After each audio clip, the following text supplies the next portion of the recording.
I want to talk about a specific kind of silence in a bathroom at the end of a very long day when you catch your own face doing something you didn't teach it to do. I was at the sink and I just washed my makeup off, and my husband came in and he gently brought something up. Nothing dramatic. It was just something that had clearly been sitting with him for probably a few days.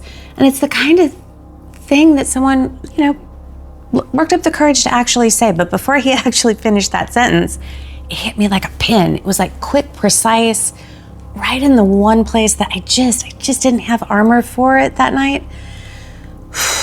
Okay, here's the part that's taken me a little while to admit. He didn't do that to me. He asked something reasonable in a reasonable tone about a reasonable topic.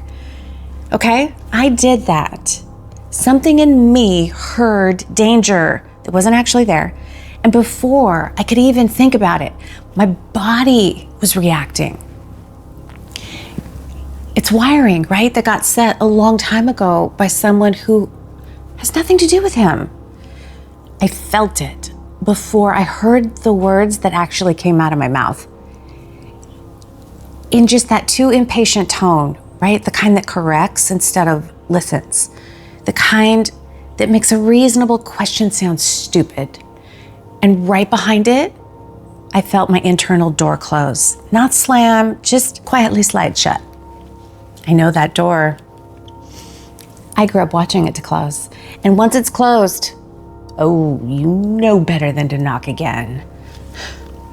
And then I looked up, not at him, I looked at myself, washing my face. I looked in the mirror. My smile was gone. It wasn't dramatic, it was just gone. My mouth had gone hard and flat. I'd heard her plenty of times before, but that was the first time I saw her. And then I watched something shift in his face too. It was small, it was kind of quick.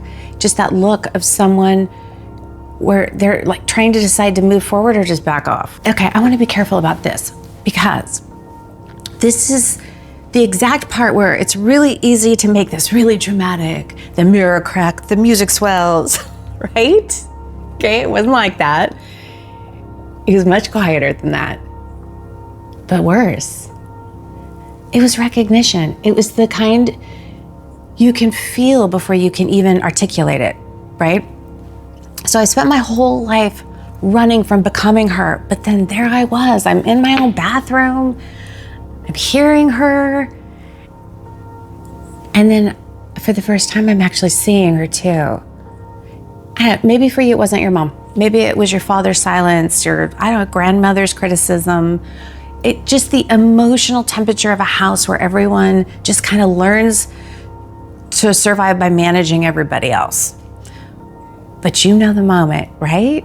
The moment, the thing that you hated most growing up comes out of your own mouth and it's aimed at somebody you love. Okay, here's what nobody tells you about growing up with a parent like that. You don't just inherit the wound, you inherit the weapon. You watch somebody use control, coldness, precision-timed cruelty for 20 years, and some part of your nervous system takes notice. Not because you want to learn that, just because you're there. It is the only thing available to you at the time. So the fear isn't irrational, and it's not some spiral that you talk yourself into. It's actually a pretty reasonable response to having grown up fluent in someone else's damage. But here's where I had to stop myself that night, because I could feel the spiral starting, right? Oh no, I'm becoming her. I'm exactly like her. It's happening. And then I want to hand you the thing that stopped it, okay? Because it's the only thing that ever has. The proof that I am not her is that I am afraid I am. Say that again slowly if you need to, right? The fact that this terrifies you, that's the evidence against it. At least I never once saw her stop I never saw her catch her own tone, turn back towards the person that it landed on and say, ooh, that wasn't fair. Okay, that kind of person does not stop to question herself. She doesn't lie awake replaying it. The audit is the difference. Fear is not the disease, okay? The fear is our immune system.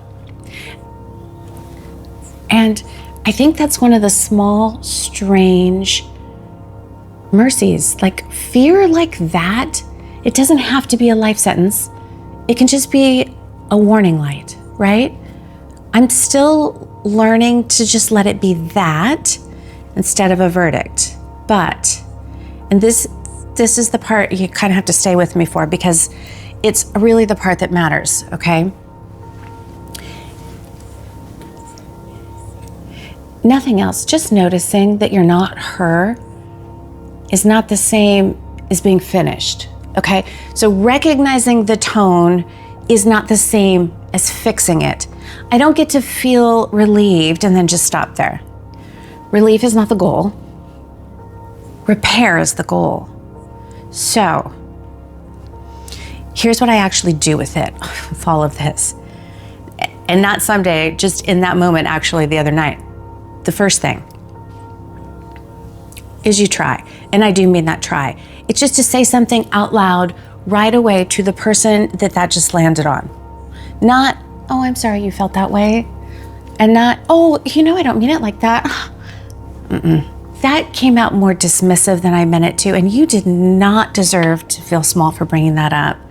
Said within minutes, okay? And not turned into a nicer story later. Okay, second part, a little harder. I don't get to explain it away with my childhood. Well, I'm like this because of what she did to me. Okay, maybe it's true. It's also completely irrelevant to the person that is standing next to me right now, right? My history is, yes, probably the reason here, but it's not the excuse. That's just handing the damage downstream with better paperwork. And then I try to make the next 60 seconds look different than the last 60 did. Okay, not a 5-year plan. It's really just this next minute. Just do the opposite of what I just did, okay? Open the door back up instead of keeping it closed. Actually look at him instead of just turning away and going back to what I'm doing, looking in the mirror. That is the practice. And boy, is it not perfect. Not every time, not as fast as I would like it to be. Notice it, say it out loud, choose the next 60 seconds, and then just do it again tomorrow because it's not something you fix one time. And I used to just let the door stay shut. And I really think that's the part I am most proudest of changing. Not that I stopped reacting, I stopped disappearing afterward. Okay, I want to be really clear about what I am not telling you. I'm not telling you that becoming aware of the pattern means you're healed. No.